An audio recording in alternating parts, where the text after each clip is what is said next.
10 سال سے کم عمر کے بچے نے مجھے ایک جملہ کہا جس نے مجھے بہت زیادہ غور اور سوچ پہ مجبور کر دیا، اور وہ جملہ یہ تھا کہ اب مجھے نہیں لگتا کہ مجھے کوئی سمجھنے والا ہے اس دنیا میں۔ اگر یہ 10 سال سے کم عمر کا بچہ آپ کے ساتھ اس طرح کا جملہ کہے تو یار یہ واقعی میں غور طلب مقام ہوتا ہے۔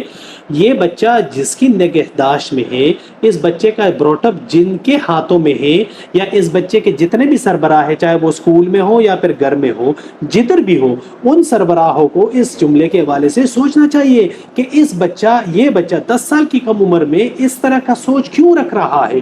اب دیکھیے ہم کس طرح اپنے بچے کی تربیت کرنا چاہ رہے ہیں۔ ہم وہ چاہتے ہیں جو ہماری تربیت، جو سربراہوں کی تربیت، جو بڑوں کی تربیت اس زمانے میں ہوئی ہے جس زمانے میں انسٹاگرام کا، فیس بک کا، ٹک ٹاک کا اس کا وجود نام و نشان ہی نہیں تھا۔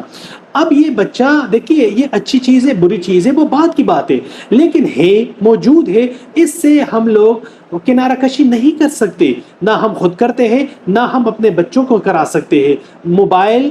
ٹک ٹاک، یہ فیس بک، یہ یوٹیوب، یہ ساری چیزیں ہماری روزمرہ روٹین کا حصہ بن چکی ہے، ہم اس کو پسند کریں یا نہ کریں۔ موبائل کے بغیر ہمارا سروائیول نہیں ہو سکتا۔ ایک پیرنٹ کہتا ہے کہ میرا بچہ بار بار بہت زیادہ موبائل یوز کرتا ہے، کھانا بھی موبائل کے بغیر نہیں کھاتا، ایون تو جب بچہ کھانا کھا رہا ہو اور اس ٹائم وہ موبائل بھی دیکھ رہا ہو تو اس کو کہتے ہیں مائنڈ لیس ایٹنگ۔ مطلب یہ ہے کہ بچہ کچھ کھا رہا ہے، کیا ٹیسٹ کر رہا ہے، کیا اس کے معدے میں اندر جا رہا ہے، اس کو خود سمجھ نہیں آ رہی ہے، بس اس نے کچھ کیا،